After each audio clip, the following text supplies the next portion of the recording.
अगला क्वेश्चन क्या बोल रहा है? क्वेश्चन बोल रहा है हमारे पास two smooth identical sphere each of radius 125 mm, यानी कि दोनों की रेडियस कितनी है 125 mm है,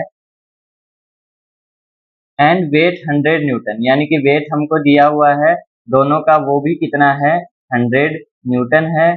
rest in A horizontal channel having vertical walls, the distance between the vertical wall and channel is 100 mm दिया हुआ है, ये हमको 400 mm दिया हुआ है।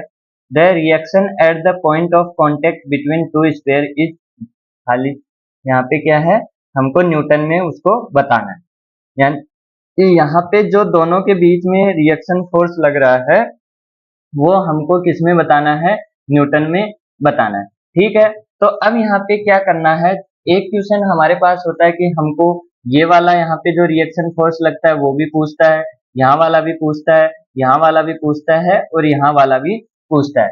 तो उस टाइम हमारे पास क्या होता है कि हमको दोनों का अलग अलग फ्री बॉडी डायग्राम बना के सोल्व करना पड़ता है, लेकिन यहाँ पे हमारे पास क्या होगा, एक फ्री बॉडी डायग्राम से ही हमारा सॉल्यूशन हो जाएगा। और वो कैसे होगा, या तो आप इसका फ्री बॉडी डायग्राम बना लो या फिर इसका फ्री बॉडी डायग्राम बना लो। तो मैं ए का फ्री बॉडी डायग्राम बनाता हूँ, तो वो कैसा दिखेगा, वो कुछ ऐसा दिखेगा।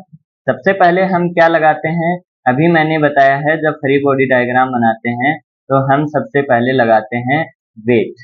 ठीक है, वेट लगाया, फिर हमारे पास यहाँ पे नॉर्मल फोर्स लगेगा, तो वो कितना हो जाएगा, फिर हम क्या लगाते हैं, टच पॉइंट लगाते हैं। तो एक टच कहाँ पे है, यहाँ पे है, दूसरा टच यहाँ पे है और तीसरा टच यहाँ पे है। तो टच पे क्या लगता है, नॉर्मल फोर्स लगता है, तो यहाँ पे N1 लग गया। यहाँ पे टच पॉइंट है तो यहाँ पे क्या होगा, N2 लग गया, और यहाँ पे क्या लगेगा, N3 लगेगा। ठीक है, और ये सारे पॉइंट क्या होंगे, ये सारे पॉइंट आपके पॉइंट सेंटर से जाएंगे। ठीक है, तो अगर आप इसको बनाओगे तो कैसे बनाओगे, ये बन गया आपका वेट, ये बन गया आपका N1, ये बन गया आपका N2 और ये बन गया आपका N3। ठीक है, तो यहाँ से अगर हमारे पास N2 और N3, सॉरी यहाँ पे हमारे पास क्या हो जाए, रिलेशन आ जाए किसके अंदर, ये वाला एंगल आ जाए। ठीक है, तो हमारे पास यहाँ पे क्या है, तीन अननोन फोर्स है, एक दो तीन। ठीक है, तो हमको क्या होगा, डिफिकल्टी होगी और हमको क्या करने पड़ेंगे, दोनों के दोनों स्पेयर को फ्री बॉडी डायग्राम बना के सोल्व करना पड़ेगा। क्यों करना पड़ेगा, क्योंकि आप देखोगे यहाँ पे क्या होगा, N3 cos थीटा, और यहाँ पे क्या होगा, प्लस N3 sin थीटा। अब हमारे पास ना N3 की वैल्यू है, ना N2 की वैल्यू है, ना N1 की वैल्यू है, तो हमारे पास क्या होगा, तीन अननोन है, जबकि इक्वेशन हमारे पास कितनी है, सिर्फ दो ही है, तो हम इसको सोल्व नहीं कर पाएंगे। तो हम क्या कर लेते हैं, पहले ही हम क्या करेंगे, बी का फ्री बॉडी डायग्राम बना लेंगे, क्योंकि बी के फ्री बॉडी डायग्राम में हमको क्या पता है, यहाँ पे एक वेट लग रहा है, यहाँ पे एक टच फोर्स लग रहा है, उसको हम नाम दे देते हैं N4, और यहाँ पे एक फोर्स लगेगा और वो कितना लगेगा आपका N3। ठीक है, N3 हमने यहाँ पे माना है, तो जो फोर्स ये इस पे लगाएगा वही फोर्स ये इस पे लगाएगा।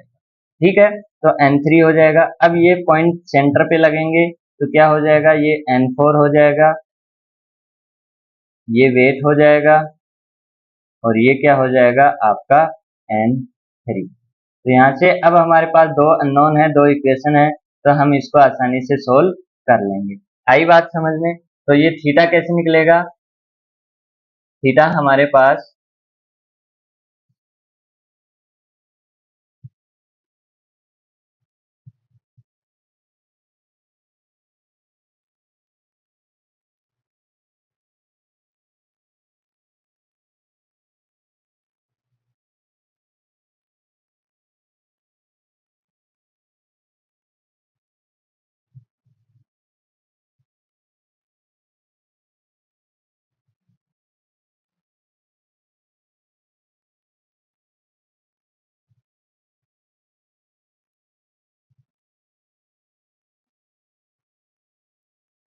ठीक है, तो थीटा कैसे निकलेगा, यहाँ पे हमारे पास ये हो जाएगा और यहाँ से ये आ जाएगा। अब यहाँ पे ज्योमेट्री आना आपको बहुत जरूरी है, क्योंकि उसके बिना आपका काम नहीं चलने वाला है। ठीक है, ये इतनी आपको नॉर्मल समझ होनी चाहिए। अब यहाँ पे देखो, यहाँ पे हमारे पास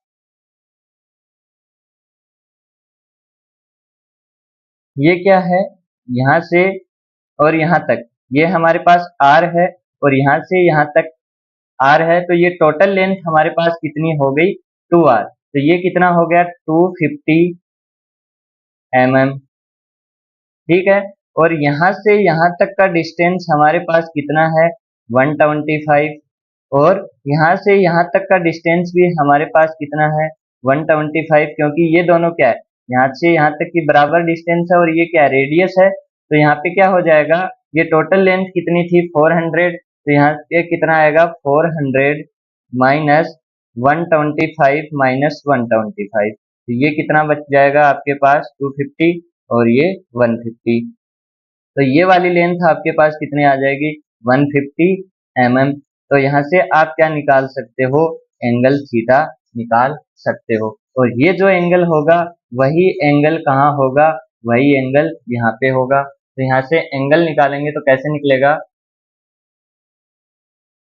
यहाँ पे आपके पास क्या लग जाएगा,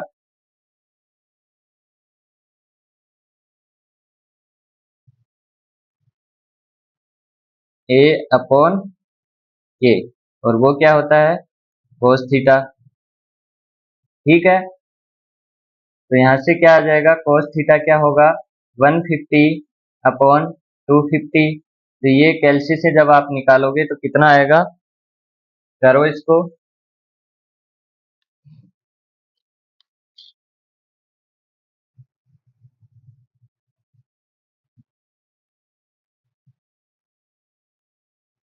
ये आ जाएगा 53।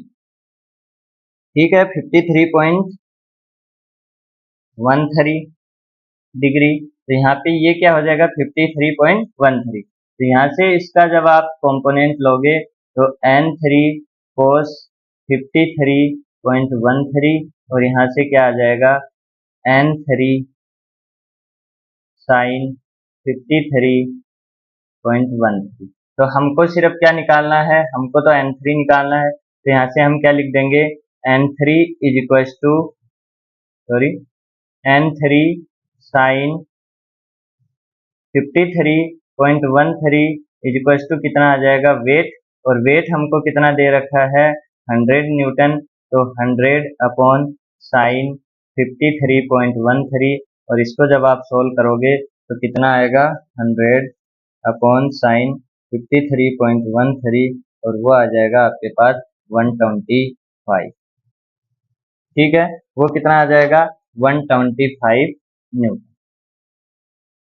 तो हमारा काम सिर्फ क्या हो गया, अब आपको देखने में ये क्वेश्चन इतना बड़ा लग रहा होगा, लेकिन हमारा काम सिर्फ आधे में ही हो गया। अगर किसी ने सही से दिमाग लगाया हो तो यहाँ पे हमको इतना सारा कुछ करने की जरूरत नहीं थी, सिर्फ हमको एक का ही फ्री बॉडी डायग्राम बनाना था।